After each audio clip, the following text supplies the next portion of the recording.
Précédemment, pour les supporters, le temps presse. Pour le duo français, plus une minute à perdre. Répétition, dernier réglage, Lisbonne est aux couleurs de l'Eurovision.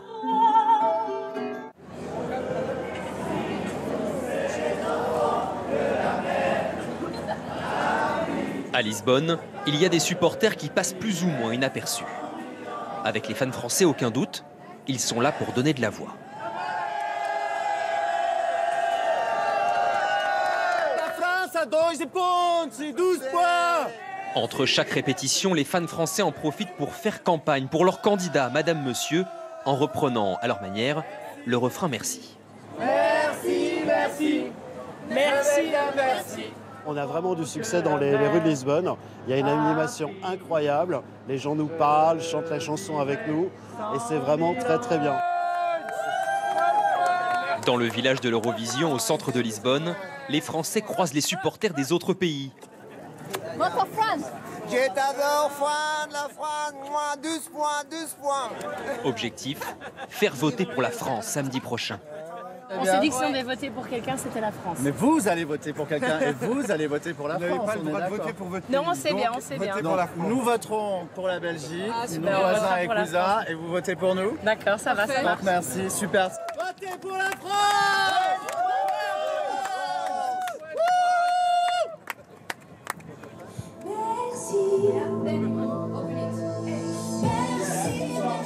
Pendant ce temps, Madame Monsieur sont dans la fameuse salle de visionnage. C'est dans cet endroit, situé à quelques mètres de la scène, que la délégation française revoit les répétitions avec la production du concours. Chaque plan de caméra est analysé et modifié si besoin. On doit voir sa tête. On veut un plan plus large pour voir tout son visage. Le chef de la délégation française est loin d'être pleinement satisfait de cette nouvelle répétition. Les changements demandés n'ont pas été pris en compte par l'organisation du concours. C'est la première fois où je me trouve dans une position où la deuxième répète est moins bonne que la première. Maintenant, voilà, je reste confiant. Je pense qu'ils ont intégré les modifications et on verra ce qui se passe. Pour désigner le classement final, les jurés comme le public se basent sur plusieurs critères. Artistiques bien sûr, mais parfois la politique s'invite à l'Eurovision. Exemple en 1964 à Copenhague. En pleine cérémonie, un individu brandit une banderole pour dénoncer les dictatures militaires espagnoles et portugaises de Franco et Salazar. 1990 à Zagreb, la chanson de l'italien Toto Cutugno appelle clairement à voter oui au référendum de Maastricht prévu 2 ans plus tard. Il remporte le concours cette année-là.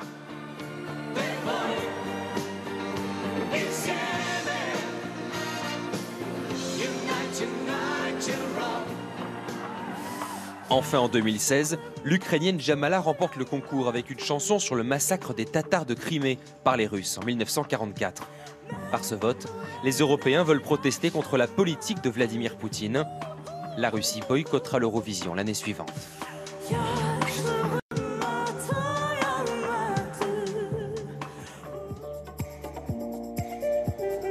Dans les couloirs de Lisbonne, les candidats de chaque pays se croisent régulièrement.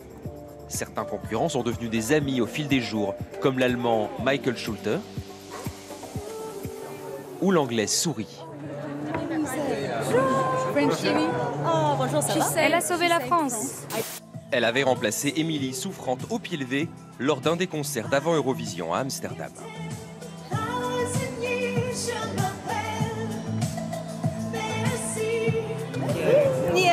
C'est l'entente cordiale, tu sais. Merci, Souris. Merci. I have to go to the press room. Go to the press. See you later. Good luck. Bye. C'est un exercice imposé à l'Eurovision, les conférences de presse. Et pour les Français, toujours la même remarque. Dernière victoire française, Marie-Myriam, 77. Oui, on sait ça. Du coup, Émilie reprend a cappella, l'oiseau et l'enfant. Vois comme le monde est beau. Tout comme les fans français, Ivre de vie, d'amour et de vent, belle la chanson, naissante des vagues, abandonnée au sable blanc. c'était il y a 41 ans. Madame, Monsieur ont encore 3 jours pour peaufiner leurs prestations. Que la vie s'habille de fête et que la nuit se se change en jour, jour